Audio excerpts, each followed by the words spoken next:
Good afternoon again, class. Tutuloy lang natin yung topic natin from last time, which is yung nonlinear analysis natin. So this is the last technique for our nonlinear analysis. Okay. Before we start, may nag-consult kahapon. Sasagot siya ng prob set niya, tapos tanong niya is that, sir, may makukuha ba akong voltage kung disconnected na yung bulb? Okay? Ganun yung tanong. So yes, may makukuha ka pa rin voltage. Sige. Mag-example tayo dito ng nag-disconnect tayo. Ganito lang to.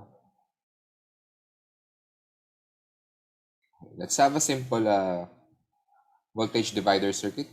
5 volts.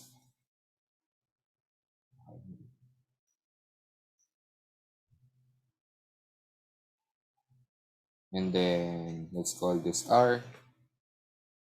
Then this R. Okay, simple lang, di ba? Then I want to get the voltage across the second resistor. Here. Here. Plus minus V0. So what is V0 in this case? V0 for this case is the voltage divider equation, R over R plus R times 5. And this is just 1/2 of 5. So that's 2.5 volts. Okay. Now, if we detach yung second resistor, mapuputol yung circuit natin, di ba? Let's try to draw that. 5. Disconnected. And the same thing, titingnan natin yung V0 at these points.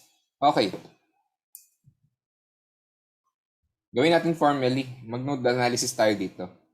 Node analysis. So mag-assign ako ng current na pag ganito. Yan. Pero mag-node analysis ako dito. So alam naman natin na I1, kuwari I2, I3.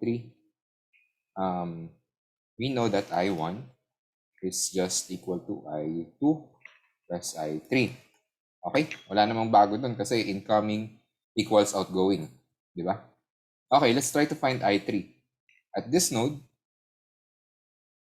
I3, walang outgoing, isa lang yung incoming. So therefore, all equal to 0. And then I2 must be, kung mag-node analysis ako dun, KCL, incoming, tapos outgoing, wala, 0. Therefore, I1, formally lang, no? Parang obvious naman para sa iba, obvious to, pero sa iba, it might not be the case. Okay? So therefore, there is no current flowing here. And in the same manner, kung gagawin ko lang yung process na ulit na yun, mag-KCL ako sa mga nodes dito, you would see that there is no current flowing in all the wires. So I1 is 0. Okay, let's get the voltage across the first resistor. Therefore, V, pangalanan ko to ng X, pangalanan ko to ng Y. Okay, so yung nodes ko doon, node ko dito. VXY is just I1 times R, and I1 is 0, right? Therefore, VXY is 0. Okay. But VXY is a potential difference. Alam natin na yung node voltage at X is 5. So VXY is 5, is Vx minus Vy. Okay? And we know Vx to be, the node voltage here is 5. Okay? So, ito ay potential difference, guys, no? Iba yung node voltage sa potential difference. So, this is 5 minus Vy. And we have to make it 0 kasi sabi nga 0 yung nakuha natin. Therefore, Vy has to be 5 volts. Okay? In the same manner, punta ako dito sa baba. Wala namang mga resistor, therefore, this whole thing is the ground. Okay? Whole thing is ground. Therefore, at all points here, potential mo is 0. Okay? Potential difference mo, 0. Potential mo, node voltage mo, 0 din. Diba? Kasi 0 minus 0 lang makukuha mo. Therefore, what is V? 0. Alam natin si Vy to be 5. And this, let's call this the ground. Okay? So, let's Vg. 0. 0. So, Vy, potential difference, na kukunin mo yung potential difference between those wires, ano makukuha mo? The potential difference would be V0 magiging Vy minus Vg. Okay? So that is 5 minus 0. Okay? So that is 5 volts. So yes, may makukuha kang voltage. May makukuha kang voltage kahit i-disconnect mo yung isa doon. Okay? Okay. Kaya pala so nag-consult, naguluhan siya sa sa Thevenin theorem kasi ba't may dinidisconnect? Hindi. No need to kasi ito yung iba dito, intuitive na. Okay. Pwede mo na sabihin agad na the open circuit voltage here is 5 volts. Okay, ganun lang kasi may tanong sa atin, sorry. Sinasagot ko ng may tanong ay, ang kailangan ba ganito ka-complete yung explanation sa mga ganitong case? Okay, no need, hindi ganito. Bin-breakdown ko lang kasi tulad nga ng minaconsult, hindi pala intuitive for the person. Okay? So, para lang sa clarity ng lahat. Okay? So, good job, nagtatanong. Good job, nagtatanong. Okay? Kasi naguluhan siya sa Thevenin tsaka sa Norton's theorem. Ba't may dinidisconnect? Tapos paano mo makukuha yung voltage? Wala kang current, di ba? Turns out, mayroon kang voltage, yes. Okay, so wala kang pag kumukuha ng node voltage, that is the absolute potential.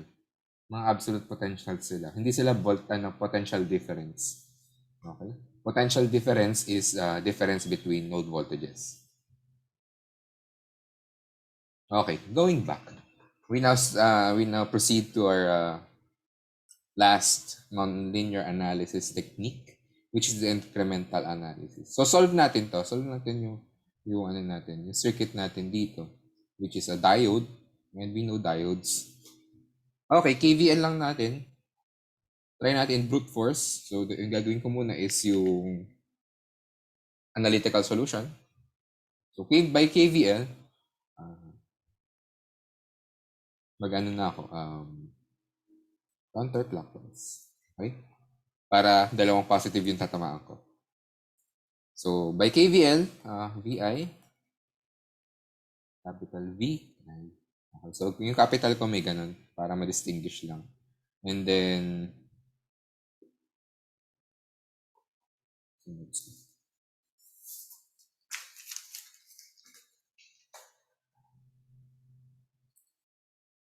so next would be delta VI plus delta VI. Okay, small v lang siya. Tapos, nakasalubong ko si diode, therefore, this is minus V. And all is equal to 0 dahil ito ay KVL. Alright? Alright. Okay.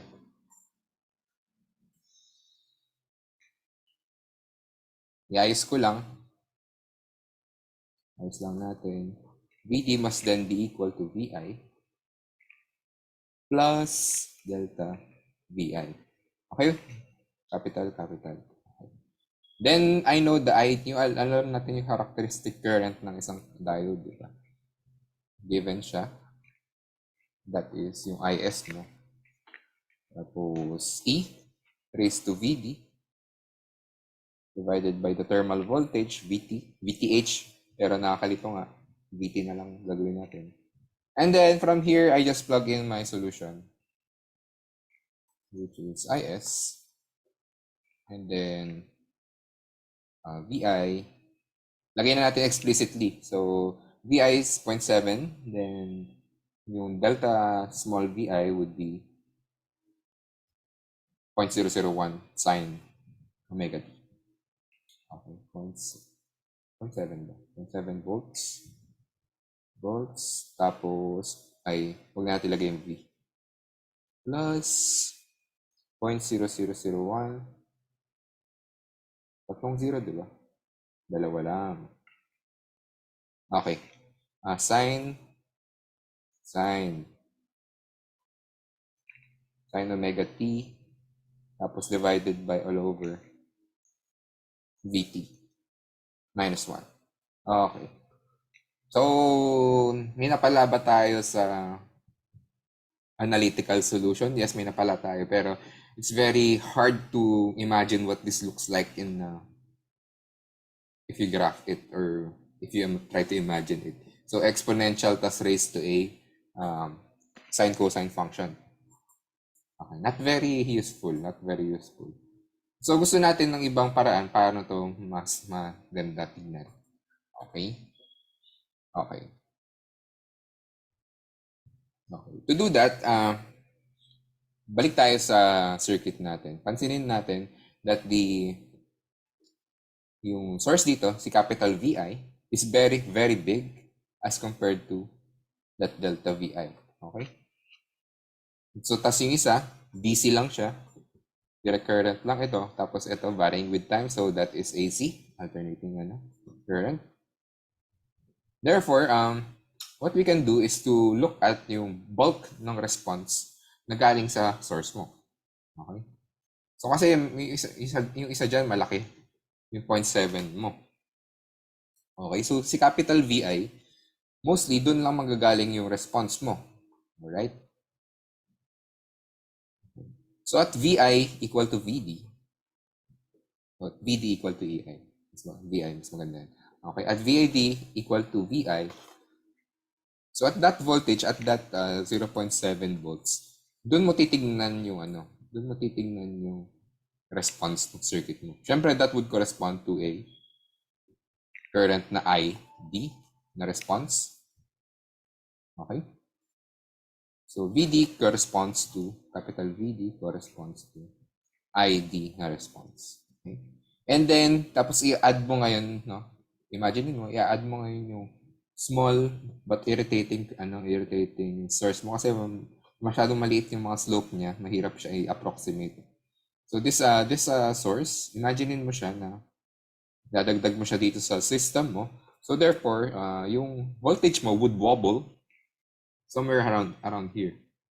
Mag-wobble siya din, di ba? Kasi sine siya, mag-wobble yung diode voltage mo dyan. Okay, and that would correspond to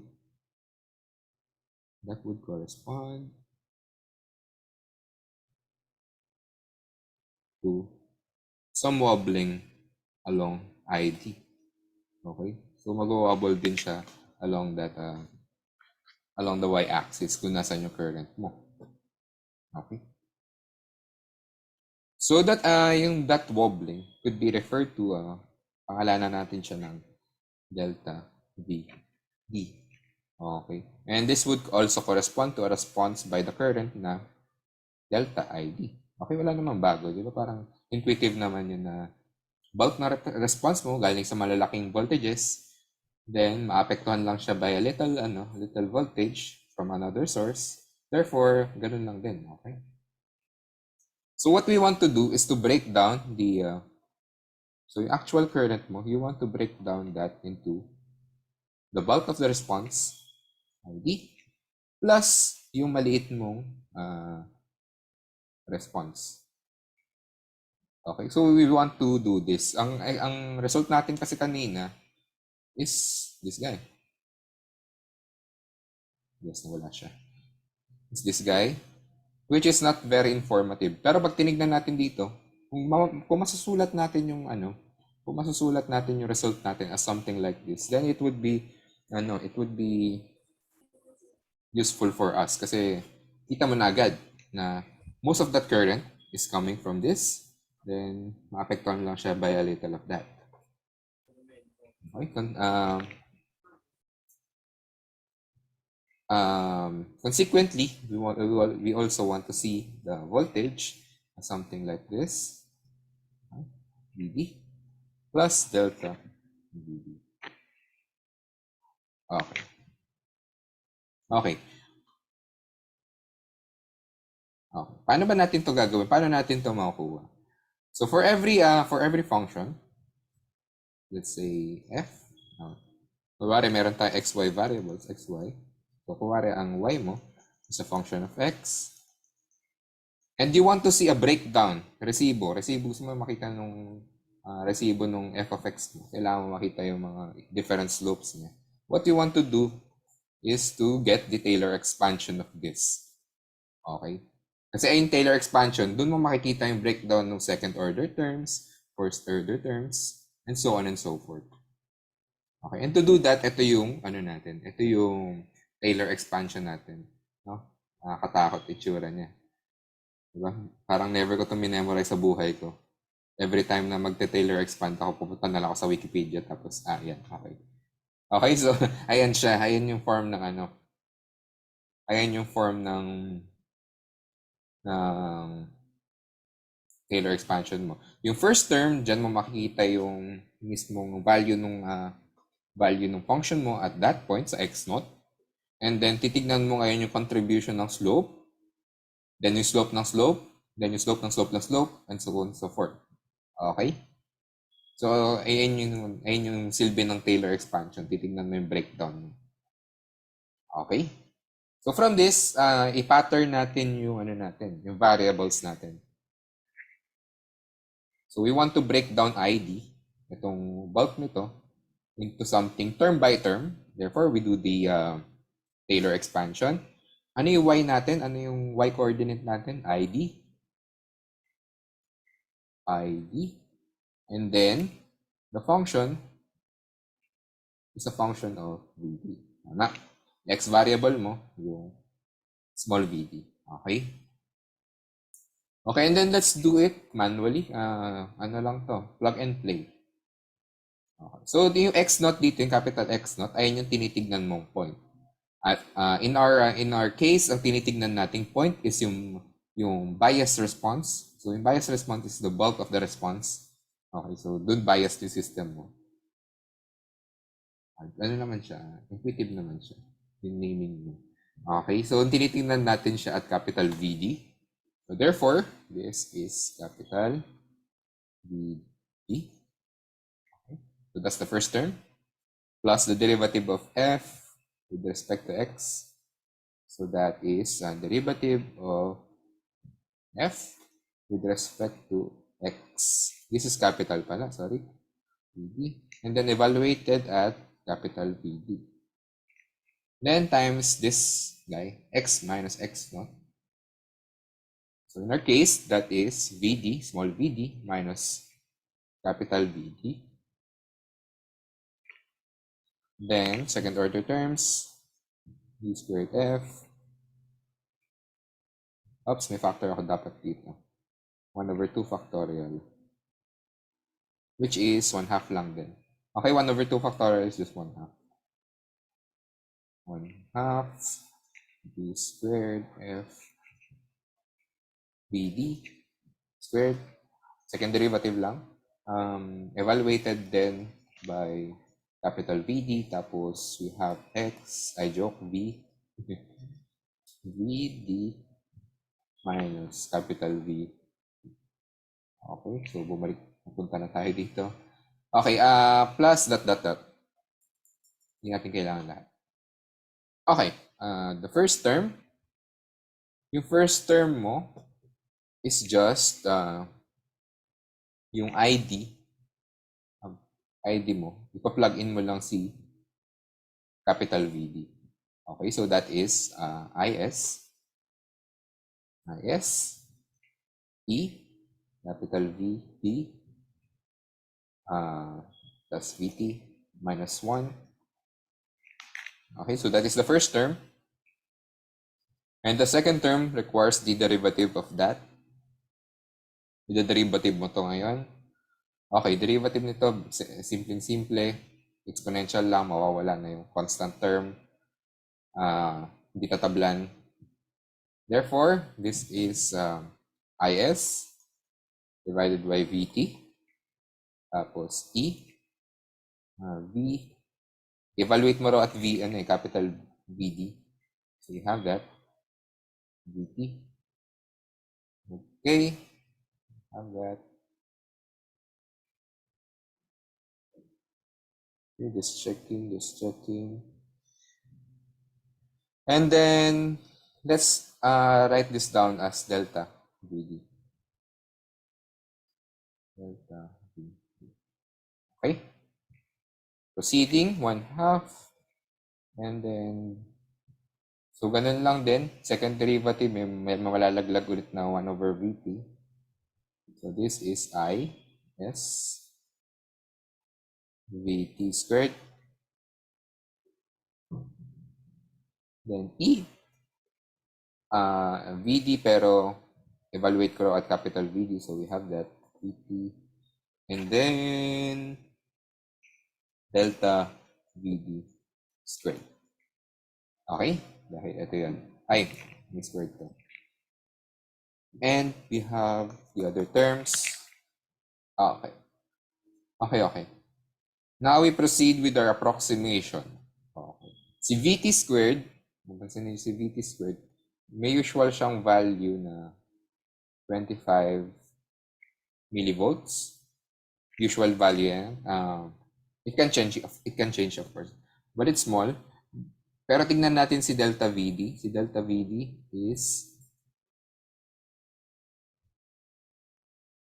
VD would be, in our case, would be 1 millivolts. 1 millivolt.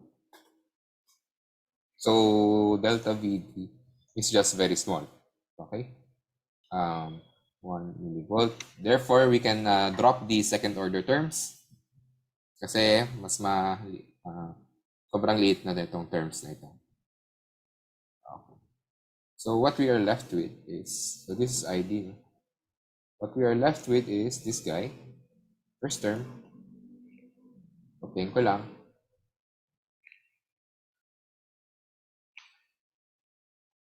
And then the second term would be IS, VT, E, VD, VT, delta, VT.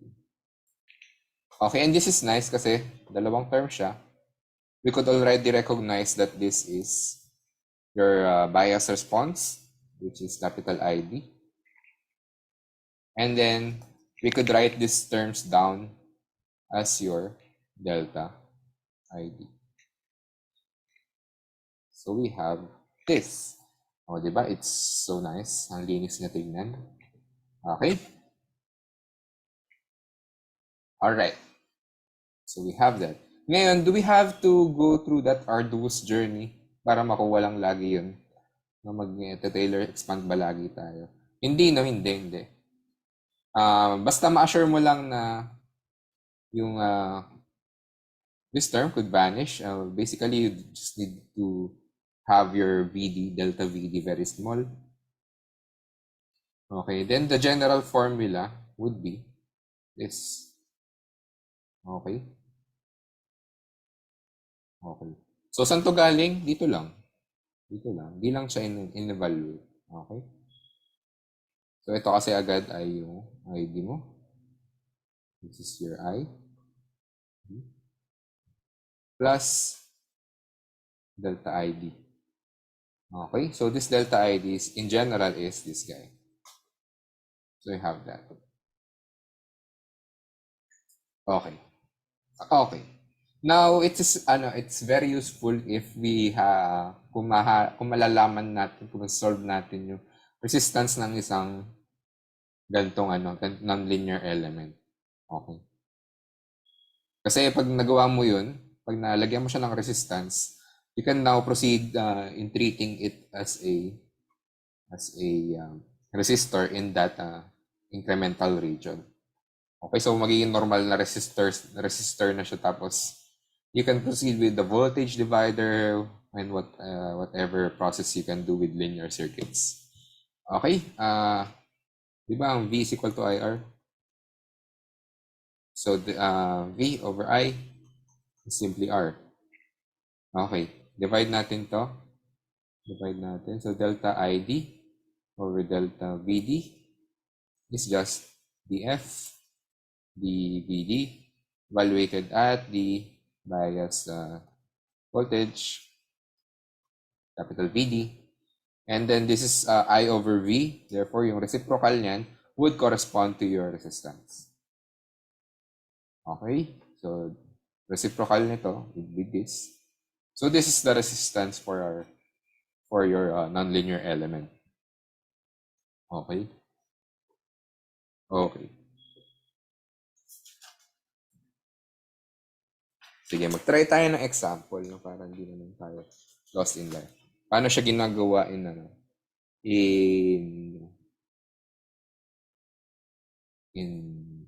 real life? So, ideal kasi yung ginawa natin na circuit, di ba? Walang mga resistor, etc.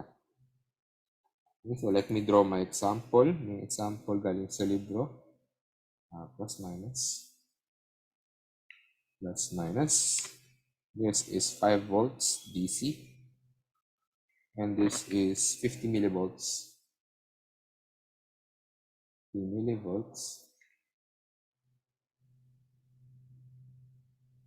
50 millivolts DC. Okay. And then, kabit natin.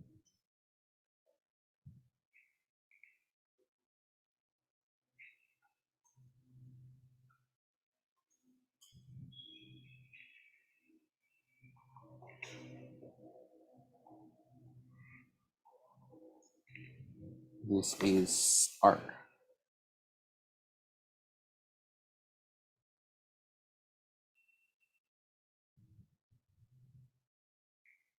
This is R. And then we have your nonlinear element, which is a nonlinear resistor. Okay.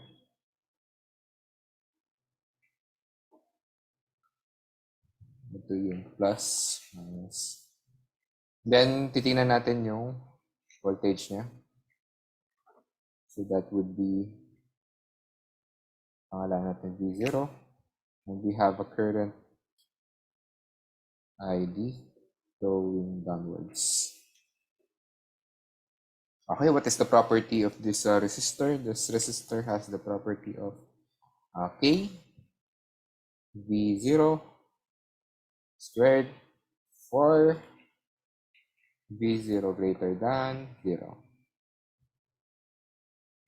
Okay, let me just check the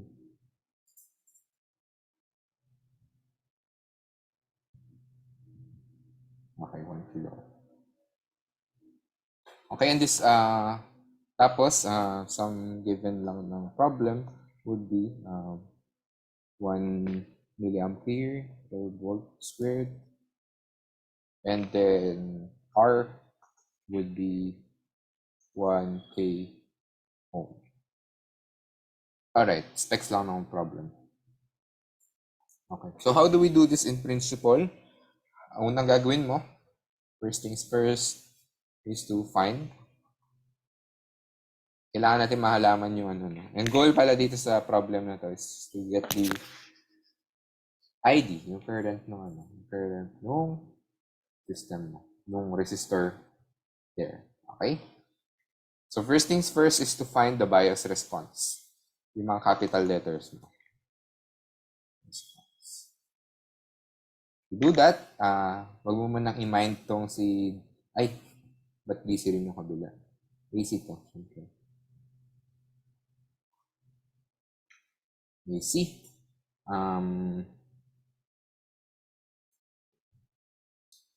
Okay. Find the bias response, so that would be, titingnan mo yung malalaking values mo sa circuit mo, which is yung capital VI mo, siya yung greatest factor dun sa voltage mo dito. Okay? So by KVL, KVL ka dito, wag mo muna pansinin to. Basically, tino-turn off mo tong tino-turn off mo muna tong AC. Or go to its minimum value. Okay? So, di ba, sinusoidal to usually? Sinusoidal yung AC, no? So, it would go from 0 to 50 millivolts. So, titingnan muna natin yung pag 0 millivolts siya. Okay? So, parang wala siya dyan. By KVL, I have my VI. So, ako, mag-clockwise ako. Okay. So, by clockwise motion, I have negative VI, capital, plus ID, R, ohms na lang, dito. Then, plus I, plus V naught. Okay? Plus V0. And then we use the value of ID, which is KV naught squared. KV naught squared. So, VI, capital, K, R, V0 squared, plus V0. Quadratic equation, therefore I have two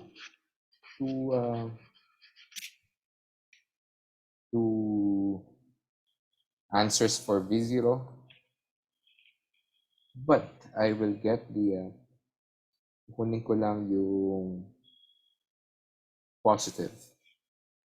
1 plus square root lang. Okay, mabilisan lang to. 4 VI KR. And then the denominator would give me KR. Okay, bakit positive yung gagamitin ko? Kasi pag pinlat nyo yung system mo, quadratic daw siya. Ganun. Tapos, 0 sa left side, 0 na sa left side, di ba?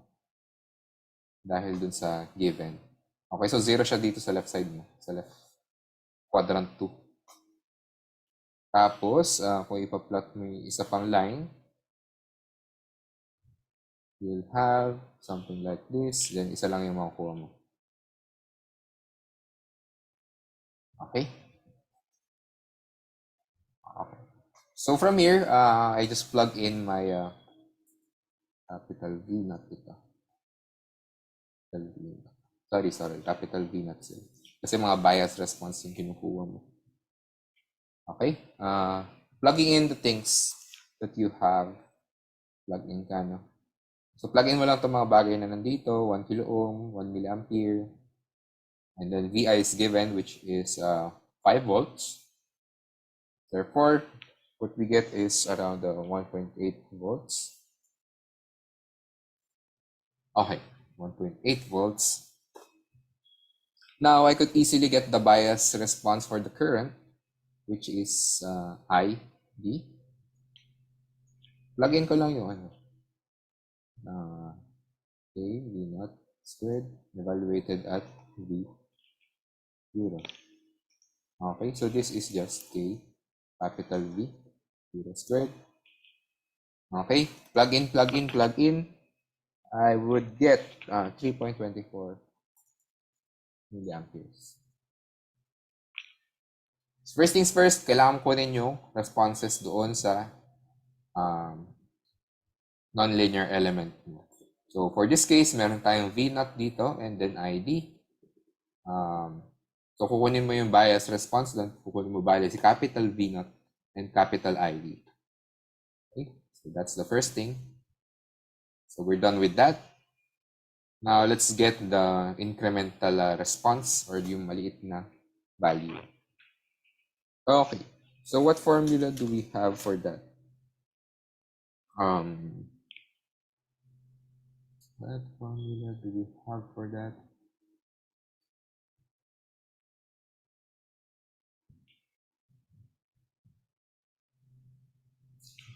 So, meron tayong ID, right? ID na given by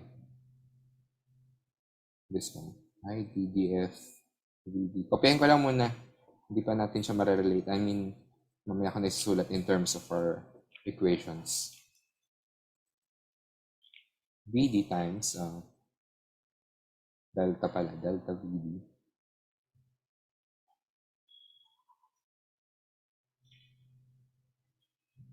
Okay. Okay. So in terms of our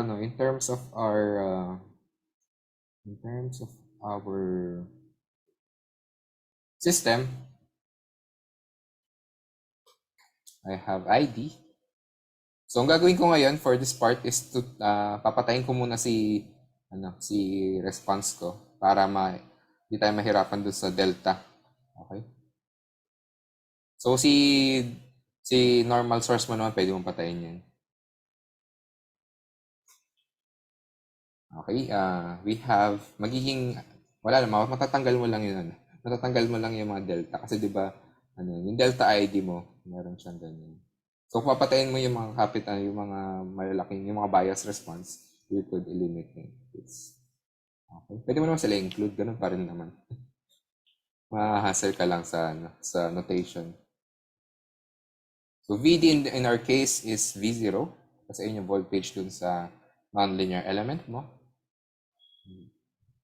And then evaluated at capital V0. And then V0. Okay. Can we proceed in this equation? Okay. Makukuha natin tong derivative which is easy dahil k yung ID mo is k v naught squared lang. Dali siyang i-derivative. However, we don't have this V0 yet. Hindi natin alam yung incremental response regarding dun sa V0. Okay? Di ba, hindi pa natin to alam kasi hindi pa natin siya alam. Wala pa tayo na-solve na ganun. Ang na-solve lang natin is the bias response. And wala tayong information in these two. So, may hirapan tayo mag-proceed with this value. Okay, what we can do is to get resistance instead. So, ID divided by V0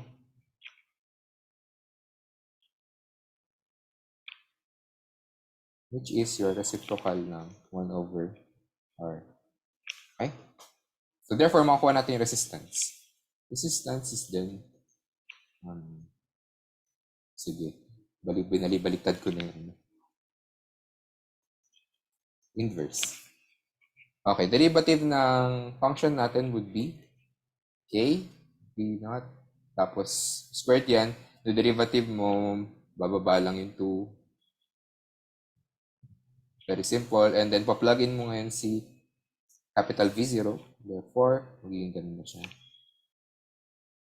And then, this is in inverse. So, this is 1 over 2 k V0. Okay? Alright. And then, you plug and play your values. This would correspond to a resistance that is 278 ohms. Okay, plug in mo lang K tsaka yung nakuha natin capital, yung bias voltage, which is 1.8 volts. Okay, so that's your RD. And what happens next is that na-model mo na siya as a resistor. Then the voltage here is simple. The voltage there is simple. So, makuha natin yung voltage na maliit, no? Yung maliit lang itong kukunin natin. Yung voltage dito would be voltage divider equation.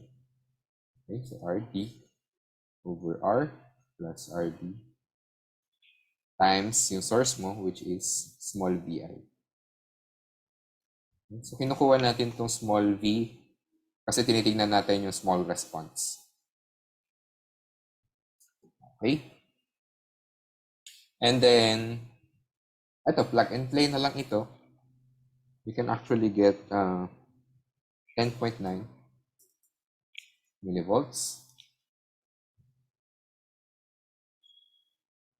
And then lastly, ID. Gagamitin mo na, babalik ka na dito sa equation mo to. So that is, yung derivative nun, nakuha na natin, which is just 1 over RD. Tapos yung small v na. You have both these values, diba? 10.9 tsaka 278 ohms. You find that your current going through that, is 0.39 milliamperes. Okay? So, ganun siya gamitin. Ganun gamitin yung incremental analysis. Okay.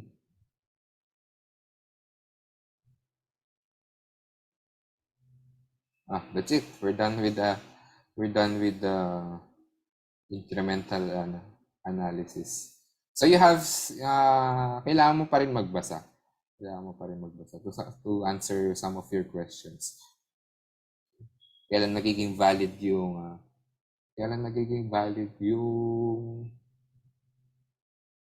pag-drop mo sa second order terms. Okay? Kailan siya nagiging valid.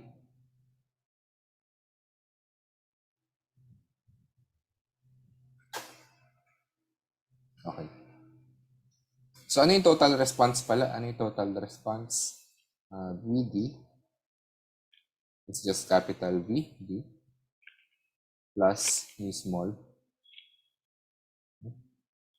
V0 to. Okay. Gawin na lang natin D. Ano bang ginamit natin? Malilito tayo. Puro O.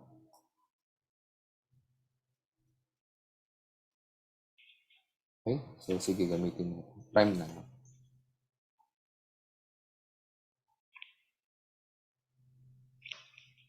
Okay. Pangit tignan equation.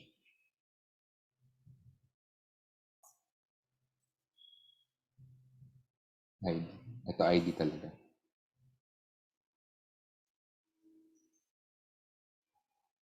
Kunin mo lang yung, ipagsasum mo lang yung hindi.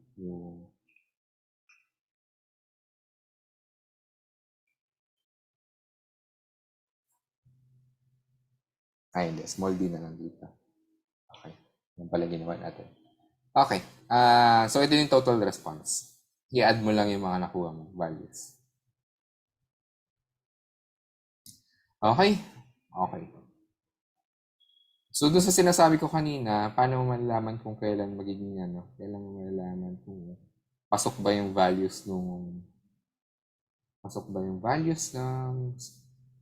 yung small source mo. Gagawin mo doon is no need naman na dumaan doon sa No need naman na dumaan doon sa dumaan sa whole process ng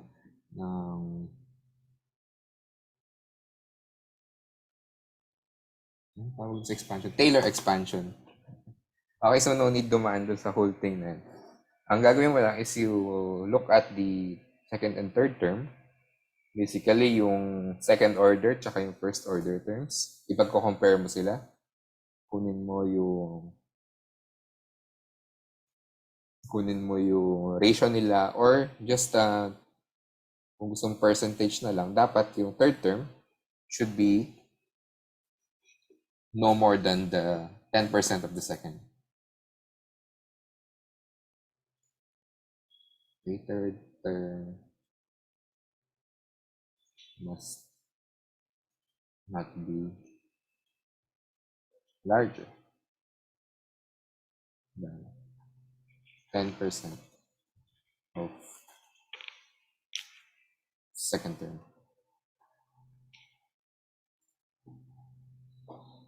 Okay. Do we have to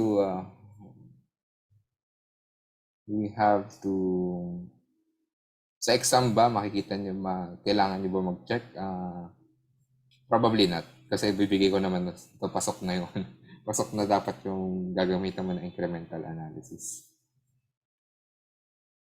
Okay, so that concludes our lesson for today. And be ready for the exam next week. Kailan nyo gusto?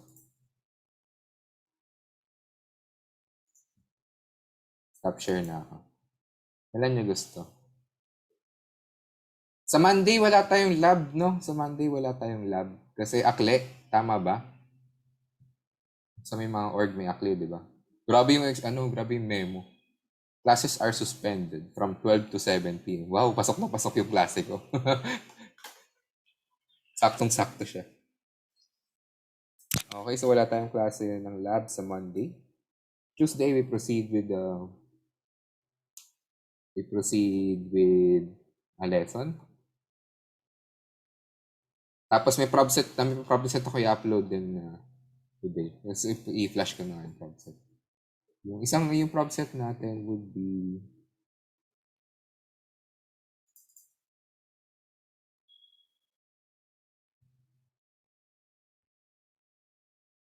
wait lang.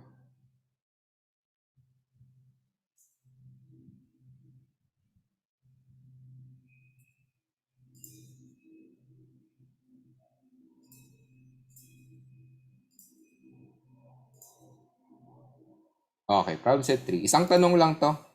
Isang tanong lang. Okay, problem 4.1. Meron kang circuit na ganito. And then, ayan. Step by step siya na incremental analysis. So, kaya siya isang tanong lang. A to H, tapos yung H may 1 to 6. Okay. Kaya isang tanong lang, okay na yan. Tapos mataas din naman yung points nito. Pero ito yung full process nung process. Nung technique, okay? So, yan. I-upload ko naman mamaya. Okay, questions. We have questions here sa chat box. Sir, kailan po namin papacheck yung lab exercise 2 next week na, sir? Okay, mamaya ako sagutin yan. Sir, question lang po sa problem 3.15. Kahit anong value po ba ng resistors, okay lang po. Basta po pasok dun sa conditions. Yes. Okay. So, yung 3.15 ay, pati na 3.15? Okay, yung gagawa kayo ng circuit. Okay. So, yes, kahit anong value ng resistors, dahil in a theoretical word, you can create all the resistors you want. Okay. Kahit anong value yan. Alright. Dali pala, no? Pero pwede kong gumawa ng parallel series circuit lang. Okay. Anything else na question?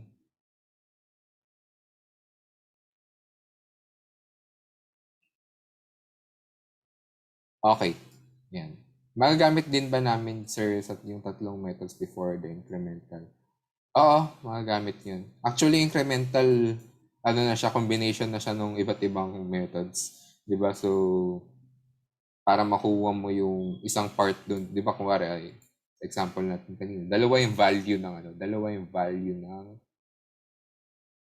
ng voltage kasi quadratic siya, di ba? Pag ginamitan mo ng quadratic formula, dalawa yung sagot mo. So to know which is a viable solution, which is the physical solution, mag-graphical analysis ka. Okay? And then, yung unang gagawin mo, bias response would be analytical solution yan. Okay, another question would be sa problem 3.c po, kahit sa isa lang sa Norton and Thevenin transformation yung gawin. Yes, kahit isa lang. Kung gusto mo dalawa, wala nang problema. Same lang kasi yung process ng Norton tsaka Thevenin. Okay? Nagkakaiba lang yung Nagkakaiba lang doon sa dulong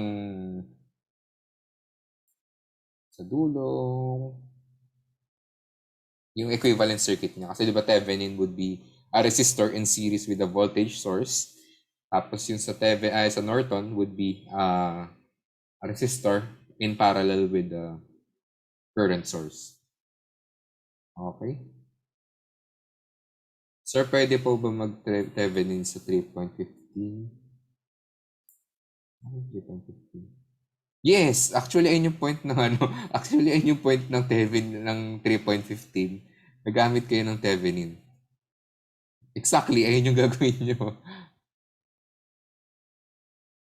Sir, pwede daw po ba na SAT yung exam? Saturday exam.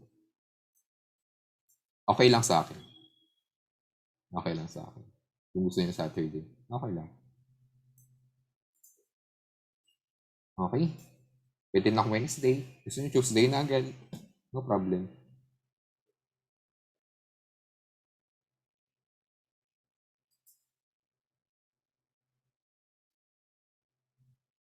Okay, tas sir kami na bahala dun sa resistor. Oo, dun sa 3.15. Kaya yung bahala sa resistors yun. Basta tama lalabas yung ano. Tama lalabas yun sa dulo kapag kinabit mo siya at kapag dinisconnect mo siya.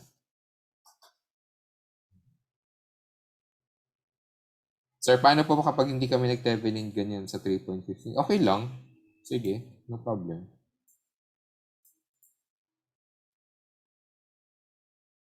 Okay, no problem. Kaya basta ang end goal is ma-produce mo yung tamang voltages kapag kinabit mo at kapag dinisconnect mo yung light bulb.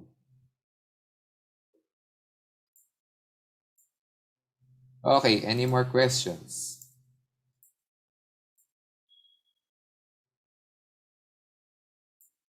Wala na. Okay, ako naman yung sagutin ko yung tanong kanina about lab exercise 2. So sa lab exercise 2, ang possible grade nyo is up to 75%. Nakuha nyo na yung 50%, di ba? So gigradean ko na lang yung mga sinubmit yung 25%. Okay? Na circuit diagram. Kung tama, edi 25%. Kung hindi, okay, partial point syempre. Okay guys, kailangan natin tapusin yung Kailangan natin tapusin yung lab experiment sa time natin. Okay? Onting grupo lang yung nakikita ko nagmamadali na tapusin yung lab exercise. So naging lax lang ako sa first experiment dahil first experiment nga, syempre, exploring new things pa lang. Pero ayan, dapat tapusin natin. Okay, so para hindi na sila natatambak, within 3 hours tapos mo na agad yung ganap. May grade ka na agad. Okay? So gamitin niyo yung breakout room para mag-usap kayo and so on. Kasi parang wala nag-uusap tapos sige, chat kayo. Ang inefficient nung ganun na nag-chat lang kayo. Ang tagal nung time delay between the messages. Okay? So kung next time sa experiment 3, experiment 3, kung hindi nyo matapos agad, kung 50% lang makuha nyo, that's it. Okay, sir, necessary po bang whole number, yung values ng resistor? Not necessarily. Not necessarily. Okay. Kasi makakuha ka ng decimal values ng mga resistor by making them in parallel. So, wala. Okay, maglagay kang theoretical na resistor dyan na may weird numbers. Makukuha mo pa rin siya by series or parallel configurations. Okay. So actually papakita ko ngayon yung tamang sagot sa lab experiment 2. Okay. Sige, let me share my screen.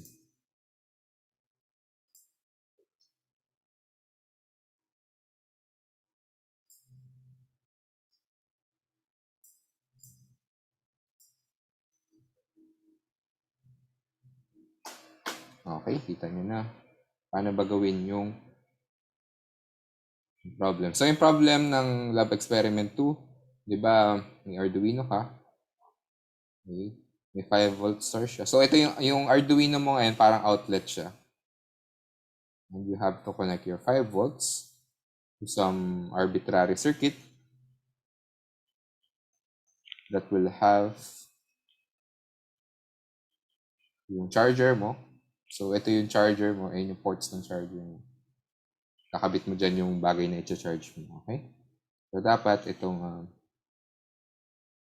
makagawa ka ng charger na ganito. Siyempre, meron pang isa dito papunta sa ground. Okay?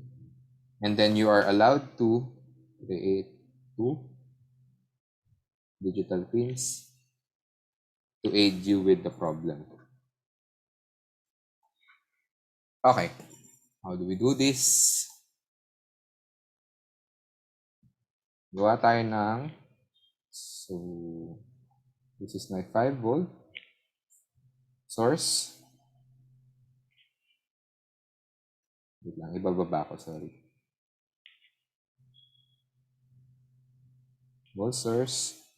And then, we would have something like this.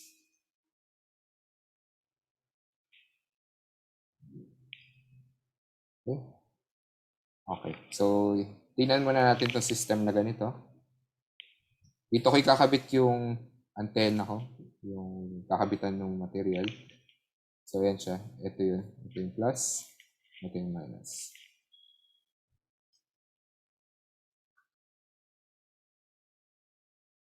Okay. So, ito ay may resistance na R. Ito may resistance na RD. Okay, alam na natin na may RD yan.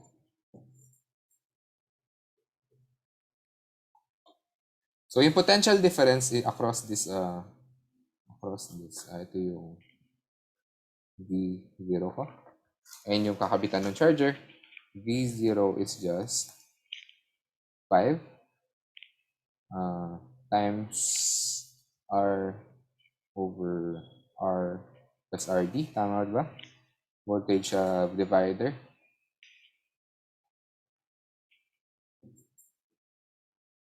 Okay. So, making my resistor here very large,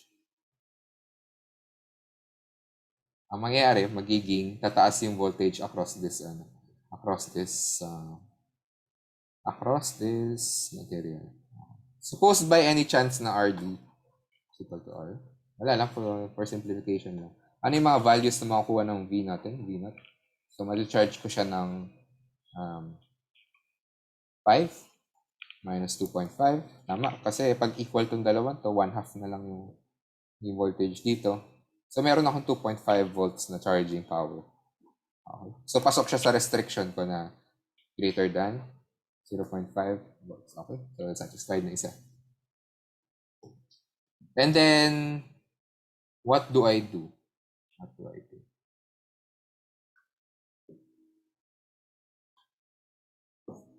Next, kakabitan ko to ng digital pin, D, so D1.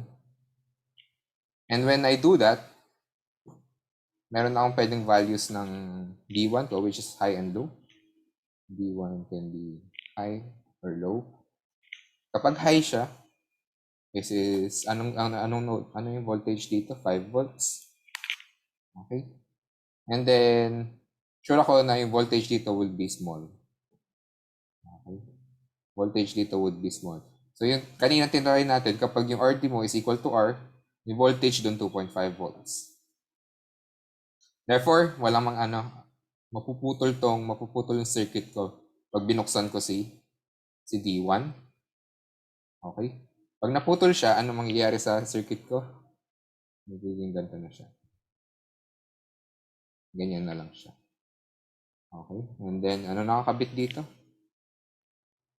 Nakakabit ako antenna dyan, di ba? Diyan yung kakabit yung bagay ko. So, pag binuksan ko si D1, mapuputol tong wire. Basically, dahil sa power ng dahil sa kapangyarihan ng diode mo. Okay, and then, ano yung makukuha mo dito? Walang current na nagpo-flow din dito. Therefore, 5, makukuha ko 5. Tapos, ang potential difference nun would be V0 would be 5 minus 5, 0.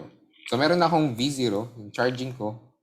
Pwede ko na siya isulat sa piecewise function na 2.5, yung kanina, yung sample lang na N0. Kapag D, B is L, high. Okay? And then I could set this by time. So, code ko na lang to na D mag-high siya kapag after 20 seconds. Okay, so I have that. Now, wala naman restrictions doon sa ano ko, sa pag-light up ko ng bulb. So, what I can do is,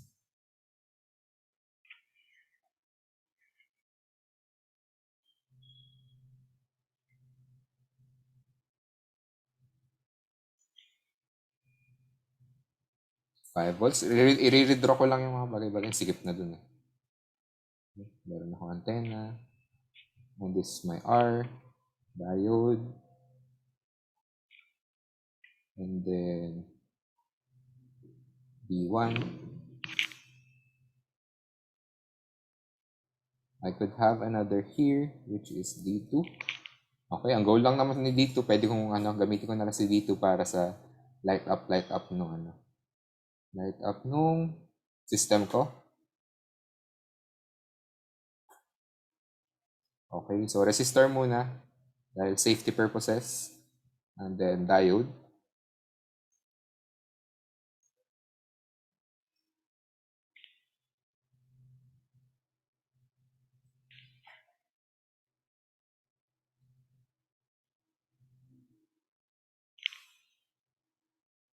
Diode.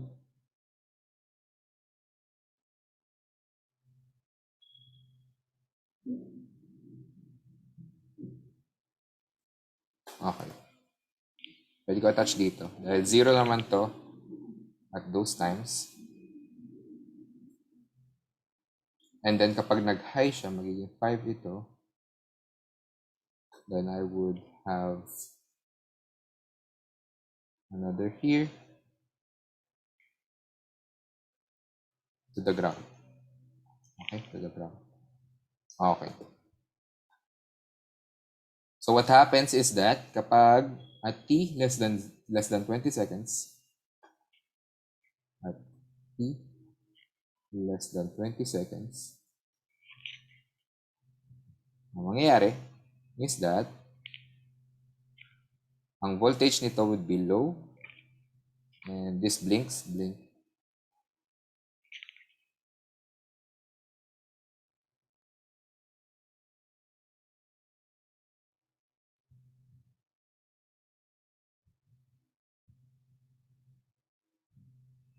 Okay, sige, mamaya ko na ito ilalagay.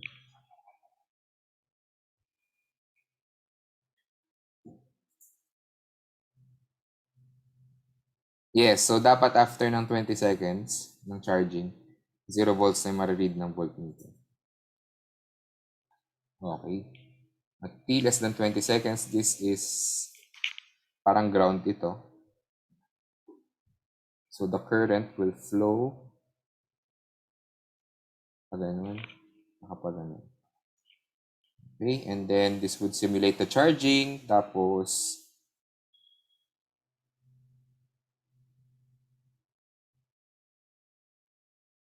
kapag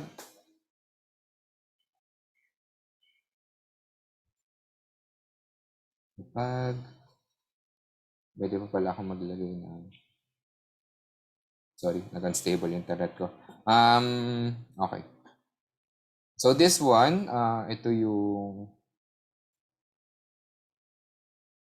wala lang to, pampagulo lang tong diode ko. Pwede pa naman ako gumamit ng diode na isa.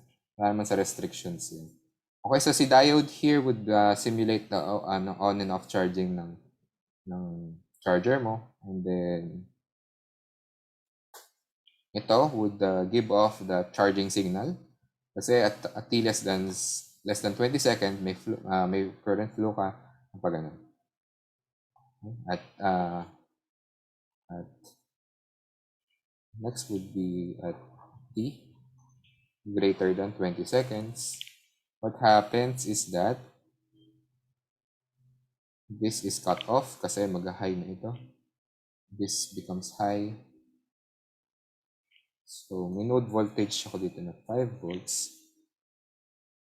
And this is definitely less than 5 volts. Okay? Less than 5 volts ito. So, mamamatay itong diode ko dito. Mas-stop niya na yung charging na, yung blink charging.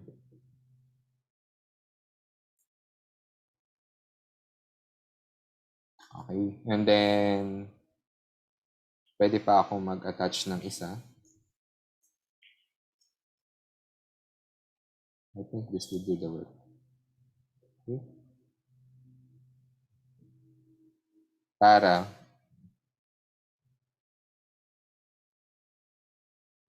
so lalagyan mo pa ng isang resistor dito na for safety.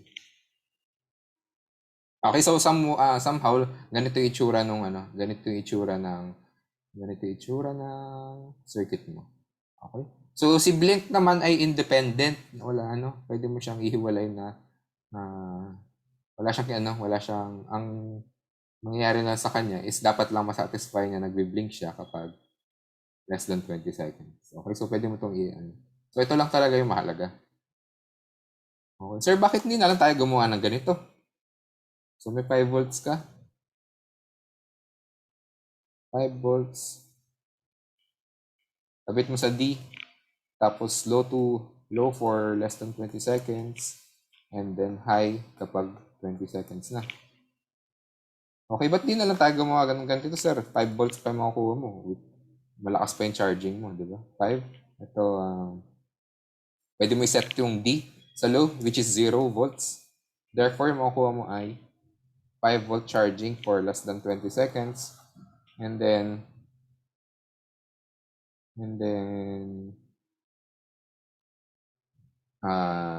0 kapag dating ng 20 seconds. Okay, bakit di ba this solves the problem. Okay. This solves the problem. Kaso, your charger would need a microcontroller. So, di ba yung mga charger natin sa bahay mo, wala naman yung mga Arduino. They're basically mga diodes lang din yan. Okay? Kaya mura lang sila. So, kung lalagyan mo Arduino, mamahal yung charger mo. Okay? Okay. So, ito kasi, itong D1 mo, pwede mo tong i-model as pwede mo tong i-model as your yung response from battery. Okay? So, pag puno na si battery, may response yon. So, pwede mo siyang i-model as your So, hindi to pwede itong D1 na to, pwede siyang hindi microcontroller. Okay? Kaya makikita mo,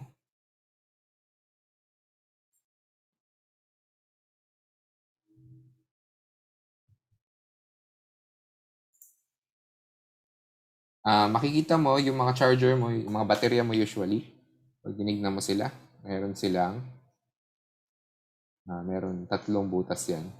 May tatlong mga charger ng cellphone dati. Kasi yung mga charger yung mga battery ng mga cellphone dati, no?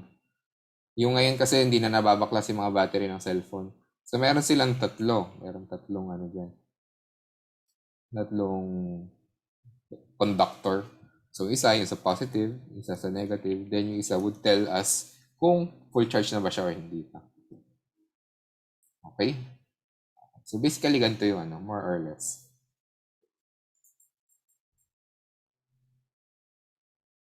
Oo, pwede kayo magkaroon ng 5 LED. Kung gusto nyo, okay lang.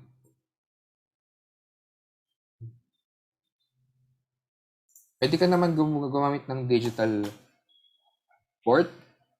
Pwede kang gumamit ng digital port. Kabit mo sa dalawang bar. May LED ka ng isa. Okay? Di ba? Pwede yan ba? Okay, so yan. Gagana.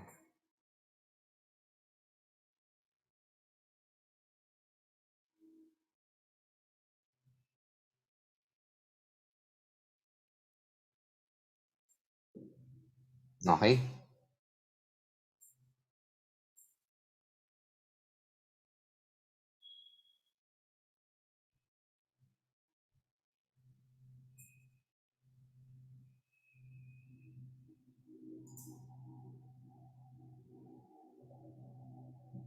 Okay, sir, paano po yung code na ginamit nyo po? Marami po ba kayong i-modify mula doon sa binigay. Onti lang actually.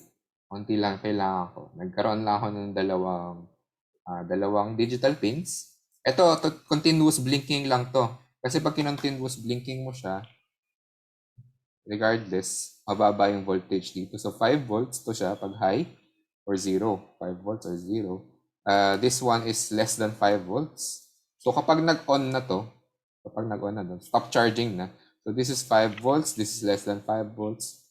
Putol to. Tapos kapag 0 siya, putol pa rin to. So ayun, mamamatay na yung charging LED mo. Okay? So dito, dadaloy na yun. Pwede na dito dumalo yung green na full charge diode.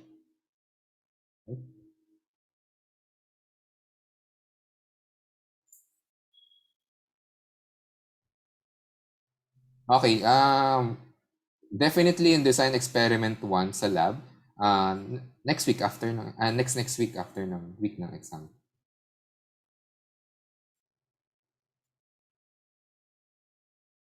Okay, so cell code ko, continuous lang blink na dito.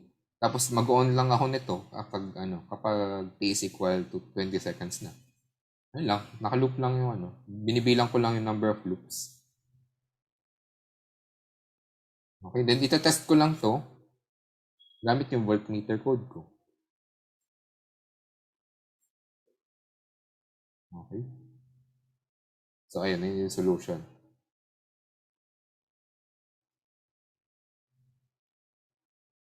Alright. Okay, so nasatisfy ko yung restriction na wala akong pinapatay na source. Magbubukas pa nga ako ng source para mapatay yung charging. Okay, ito kasi yung pinapatay yung source. Diba? Kasi galing lang sa mga sources yung galing lang sa mga sources yung voltage difference mo.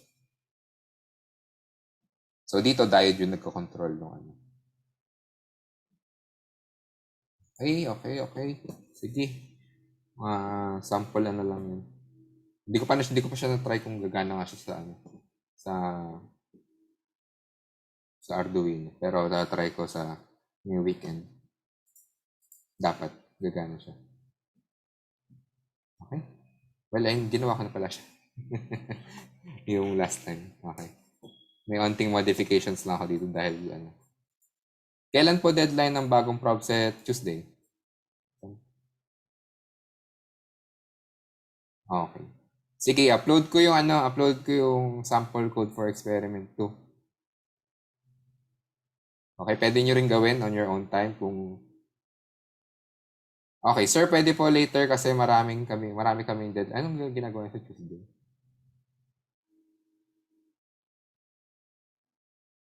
Wait lang, may nagba-backread ako ng mga tanong.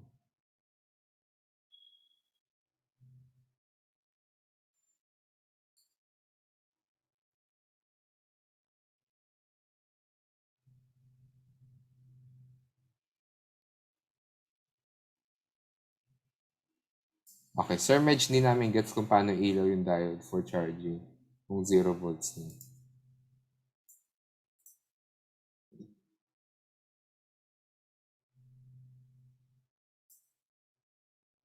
Okay, for less than 20 seconds. 0 to, di ba? 0 yung part ko dito. 0 yung voltage ko dito. So, iilaw yung dalawa kong diode. Ito, saka ito. Ito pwede ko i-blink. Pwede ko to i-blink. Dahil sa D2 na digital pin. Okay. So, sorry, nakalimutan ko sagutin ito na.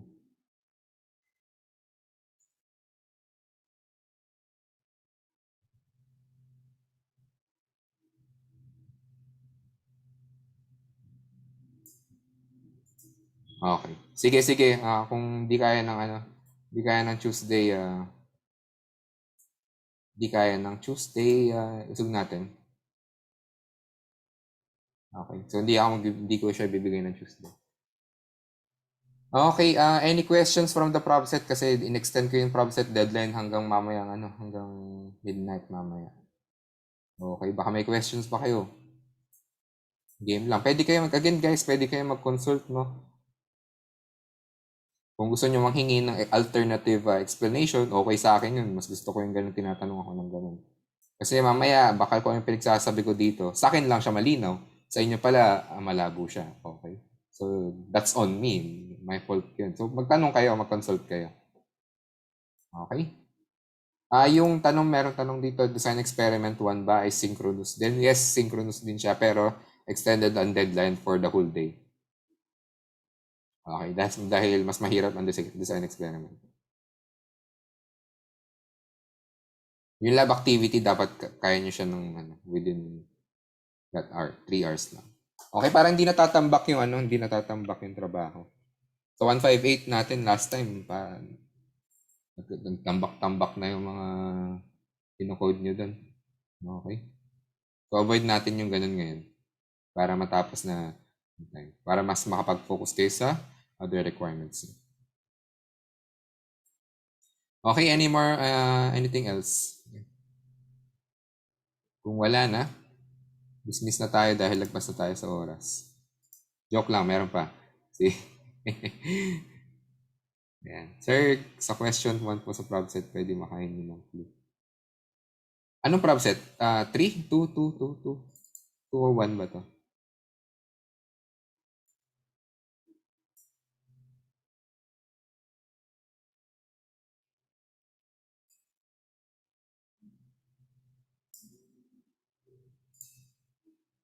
Hindi ko alam kung ano yung hinihinga mo ng clue.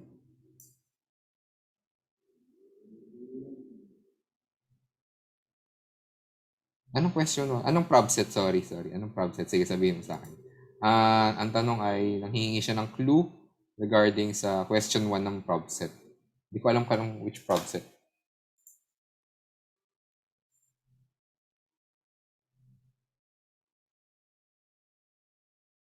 Hindi ipapasa mamaya. So, okay lang po ba gamitin node VOC?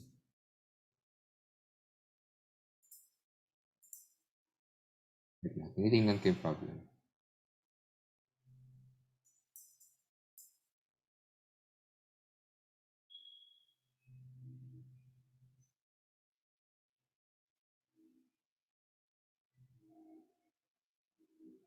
Sige, gamitin nyo na.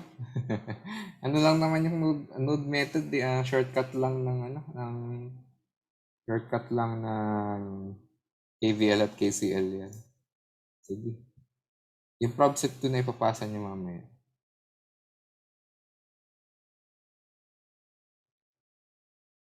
Clue sa number 1, yung exercise 3.23. Tama ba? Yung tanong mo? Exercise 3.23, tama ba?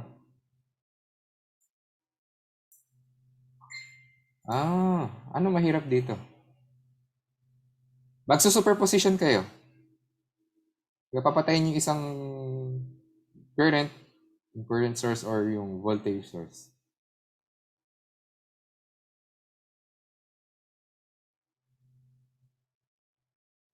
So maghahalo kayo ng superposition dito.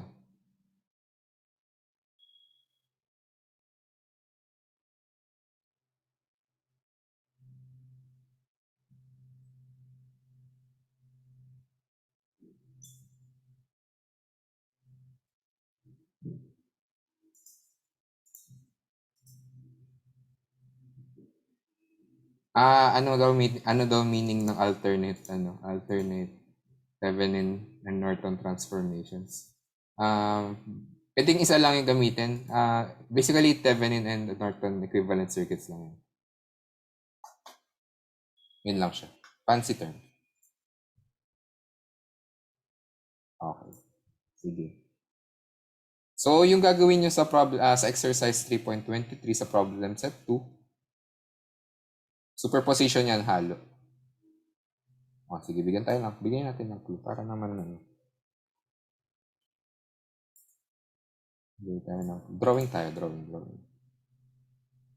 So, sa mga gusto na mag-leave, go lang. Time na.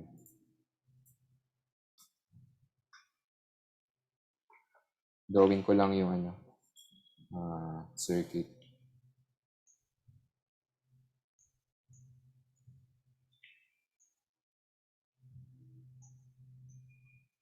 Ito sa unang-unang tanong.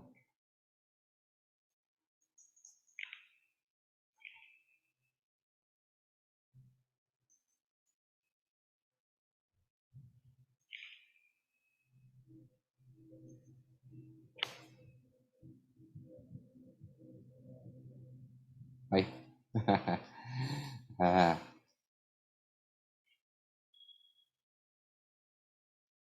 R4 and then voltage source, dami naman.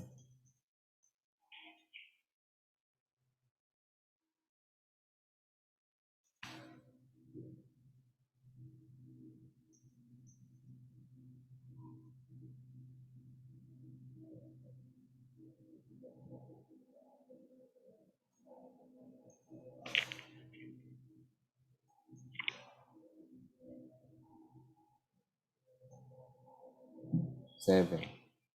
Okay, and then disconnected ito. Ito yung hinahanapan mo ng Thevenin o Norton, kunyari.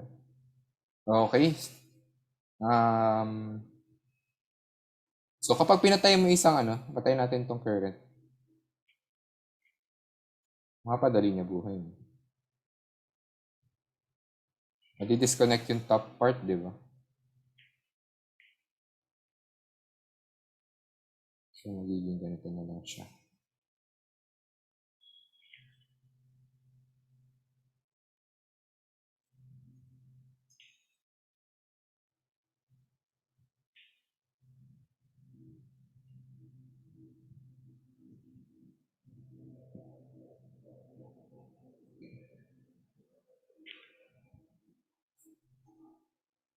Pag Norton ang gagawin nyo, di ba, lalagyan nyo ng wire. Pag Thevenin, i-disconnect niya. Okay? So you can set this as your ground. Okay. Voltage divider dito.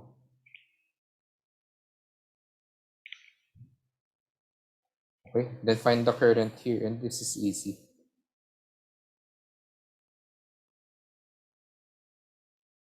Okay, dito, walang current na dumadaloy. Walang current na dumadaloy dito. So, pwede ka mag-assign ng current na pag ganyan. Pag nag-KCL ka dito, yung kung ano man dadaan dito, babalik dito, di ba? Mag-zero out sila. Mag-zero out yung KCL dyan. So, walang dadaloy na current dito. Wala kang pake dito. So, ito lang yung titignan mo. Ito lang yung titignan mo. So, kunin mo yung Norton current dito. Okay? And this is easy. Kasi ito voltage lang. Divider lang to. Tapos, ito, naka-series lang itong dalawang to. Pwede mo silang i-add. Tapos, naka-parallel na siya dito. Makuha mo na yung current. Makuha mo na yung Magka-current divider ka naman dito. Okay, so, ayun. Ganun lang siya. Saan yun yung clue.